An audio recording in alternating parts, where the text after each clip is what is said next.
বাংলাদেশের ক্রমজটিল এবং অশান্ত পরিবেশে এবার নতুন সংযোজন। বাংলাদেশিরা যাতে চিকিৎসা পরিষেবা গ্রহণের সুযোগ না পায় তার জন্য ত্রিপুরাতে স্থানীয় স্তরে বিক্ষোভ।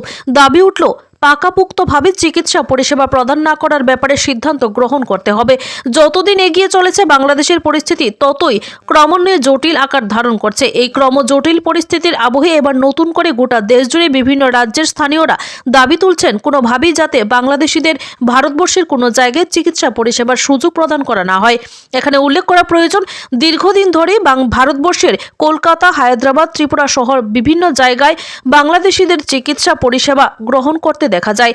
একই রকম ভাবে আজ রাজধানীর আইএলএস হাসপাতালে একদল স্থানীয় যুবকরা প্রতিবাদী ভূমিকায় অবতীর্ণ হয় এবং তারা আইএলএস কর্তৃপক্ষের সাথে দেখা করে অনতিবিলম্বে বাংলাদেশিদের চিকিৎসা পরিষেবা যাতে প্রদান করা না হয় সেই ব্যাপারে সিদ্ধান্ত গ্রহণের আবেদন জানান। প্রতিবাদকারীদের বক্তব্য হচ্ছে, যেহেতু বাংলাদেশের বিভিন্ন জায়গায় ভারতবর্ষের জাতীয় পতাকার অবমাননা করা হচ্ছে, তাই যতদিন পর্যন্ত না বাংলাদেশিরা ভারতবর্ষকে সম্মান করতে শিখবে ততদিন পর্যন্ত তাদেরকে এদেশের কোথাও চিকিৎসা পরিষেবা গ্রহণ করতে দেওয়া হবে না। Bureau report, the live news.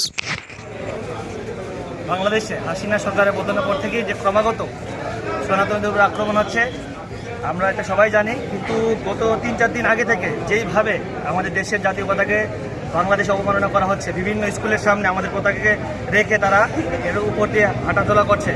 আমাদের পতাকার উপর হাঁটা মানে আমাদের 140 কোটি ভারতবাসীর হৃদয়ের মধ্যে পাড়া দেওয়া, এটা আমরা কোনোভাবে মেনে নিতে পারছি না।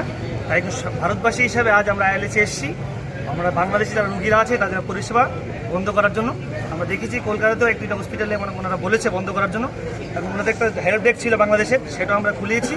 আমরা ওনাদেরকে অনুরোধ করেছি আইএলএস কর্তৃপক্ষকে যে অবিলম্বে বাংলাদেশের রোগীদের পরিষেবা বন্ধ করতে হবে। তার জন্য আজ এখানে এসেছি। ওনারা আমাদের আশ্বস্ত করেছে যে একটা নোটিশ ওনারা লাগা দেবে, তারপরেই বাংলাদেশের রোগীর পরিষেবা বন্ধ হয়ে যাবে। এর পাশাপাশি তো আগরতলা জিবি হাসপাতালও বাংলাদেশিদের পরিষেবা মিলছে, আমাদের কাছে খবর রয়েছে। আমরা আস্তে আস্তে সব জায়গায় যাব। আমি বলেছি আখড়া রোডে ওনাদের একটা ফ্লেক্স আছে, ওটাও খোলার জন্য আমরা ওদেরকে বলেছি। 140 কোটি ভারতবাসীর জাতীয় পতাকাকে যারা অবমাননা করে, যতদিন পর্যন্ত বাংলাদেশিরা হিন্দুস্তানকে সম্মান করতে না শিখবে ততদিন পর্যন্ত এই পরিষেবা যেন বন্ধ থাকে সমগ্র ভারতবর্ষে, সমগ্র ত্রিপুরা রাজ্যে, এটাই আমরা চাই। আপনার পরিচয়? আমার নাম জয়দীপ চৌধুরী, আমি একজন ভারতবাসী, ত্রিপুরাবাসী।